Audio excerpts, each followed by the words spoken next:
Cost of IVF in 2026। Her centre अलग package को advertise करता है और हम हमेशा पैकेज देख के आईवीएफ सेंटर का चयन करते हैं। तो आज मैं 2 टॉपिक्स एड्रेस करूंगी इस वीडियो के माध्यम से। पहला कि आपको आईवीएफ सेंटर का चयन सिर्फ पैकेज पे नहीं बल्कि किन फैक्टर्स पे करना चाहिए। दूसरा कि कॉस्ट ऑफ आईवीएफ को कैसे समझना चाहिए और फिर अपना डिसीजन लेना चाहिए। तो सिर्फ एक पैकेज एक मुद्दा नहीं होता आईवीएफ सेंटर चुनने के लिए। तो सबसे पहले तो जब आप आईवीएफ सेंटर का चयन करें, आप देखिए कि आईवीएफ सेंटर कितने साल से है, उनके रिजल्ट्स कैसे हैं, डॉक्टर का एक्सपीरियंस कैसा है, क्या वो आईवीएफ सेंटर आधुनिक तकनीक से लैस है या नहीं है।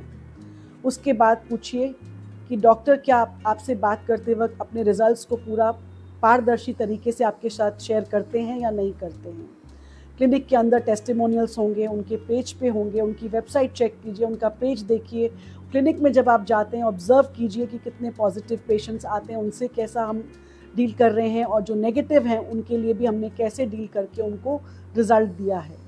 उसके बाद पूछिए कि एम्ब्रियोलॉजिस्ट क्या कॉल पे आते हैं या फुल टाइम कोई एम्ब्रियोलॉजिस्ट अवेलेबल होता है सेंटर पे। तो ये आपको देखना है सारी चीज़ों को। उसके बाद रिजल्ट्स के बारे में खास करके जो फेल्ड पेशेंट्स हैं उनसे पूछिए कि उनका रिजल्ट हो सकता है ना आया हो, लेकिन उनको सेंटर कैसा लगा, उनका एक्सपीरियंस कैसा रहा, क्या रिपीट साइकिल्स के बाद उनको वो सेटिस्फाइड थे। पेशेंट तभी रिपीट कराते हैं सेम सेंटर पे जब वो फर्स्ट साइकिल में चाहे फेल हो गया लेकिन वो डॉक्टर और क्लिनिक से सेटिस्फाइड रहे हों। उसके बाद उनकी फैसिलिटीज़ क्या हैं, ये सारी चीज़ें चेक करने के बाद क्या इमरजेंसी फैसिलिटीज़ हैं या नहीं हैं, फार्मेसी 24/7, बैकअप इमरजेंसी कॉल्स के लिए कौन आपके कॉल्स अटेंड कर रहा है। तो ये सब पूरा एनालिसिस करने के बाद आप उस क्लिनिक के बारे में अपना एक राय धारण कर सकते हैं, ओपिनियन फॉर्म कर सकते हैं और फिर अपना डिसीजन ले सकते हैं। सिर्फ पैकेज एडवर्टाइजमेंट पे मत जाइए।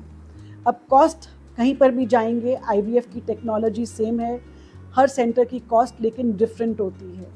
अब समझते हैं हमें कॉस्ट को कैसे एनालाइज करना है और फिर हम देखेंगे कि कॉस्ट क्या है और कैसे आनी चाहिए। अगर मैं बात करूं एक आईवीएफ साइकिल की, तो उसके कुछ पार्ट्स होते हैं जो इन्वेस्टिगेशंस, दोनों की इन्वेस्टिगेशन आईवीएफ स्टार्ट करने से पहले होगी और डिसाइड किया जाता है कि क्या क्या इन्वेस्टिगेशंस होनी है।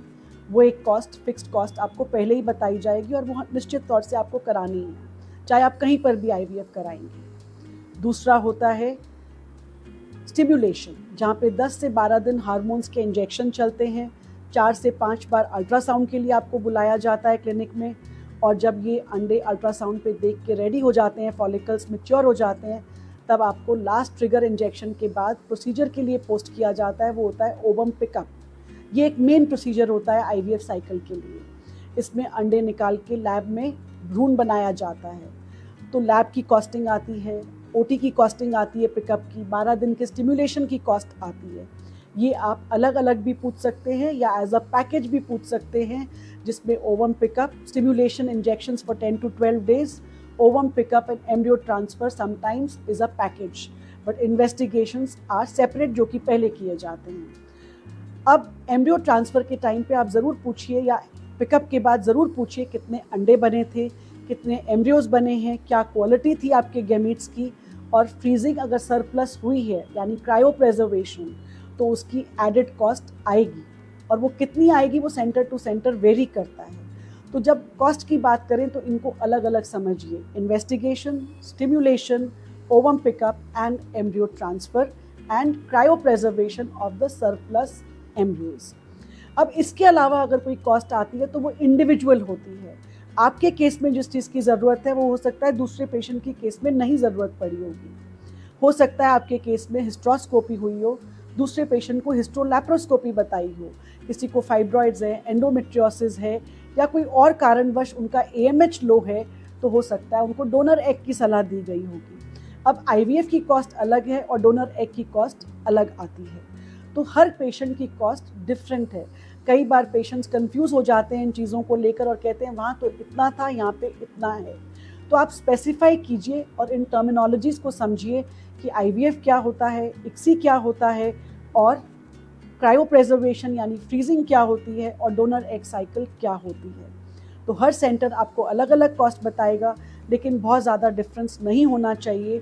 तो सिर्फ पैकेज पे ना जाके आप सेंटर को भी देखिए, डॉक्टर का एक्सपीरियंस देखिए, उस सेंटर के रिजल्ट्स के बारे में जानकारी प्राप्त कीजिए और कॉस्टिंग को बैठ के अच्छे से समझ के रिटन में लेके आप भी साइन कीजिए और उनका सीनियर काउंसलर या कोई सीनियर स्टाफ काउंटर साइन करेंगे, ताकि ना तो सेंटर को दिक्कत आए और ना ही आपको कोई प्रॉब्लम आए फाइनेंसिस को लेकर। और आप अपनी पूरी तैयारी करके चलें आईवीएफ कराने से पहले, क्योंकि फाइनेंसिस भी रेडी रखने होते हैं ताकि हमारा ट्रीटमेंट बीच में अधूरा ना रह जाए और हम बिल्कुल प्रिपेयर्ड तरीके से चलें। तो आप अपने डॉक्टर से खुलकर डिस्कस कीजिए। आईवीएफ सेंटर चाहे 2 बार जाना पड़े या 3 बार, लेकिन स्टार्ट करने से पहले बिल्कुल क्लियर तरीके से आपको ये 2 चीज़ें समझ में आ जानी चाहिए। और जब भी करें फेथ से करिए काम, फेथ अपने ऊपर भी, क्लिनिक के ऊपर भी और डॉक्टर के ऊपर भी, तो आपको मिलेगा बेबी सून। नमस्कार, doctor Jyoti Bali from baby soon fertility and IVF centre.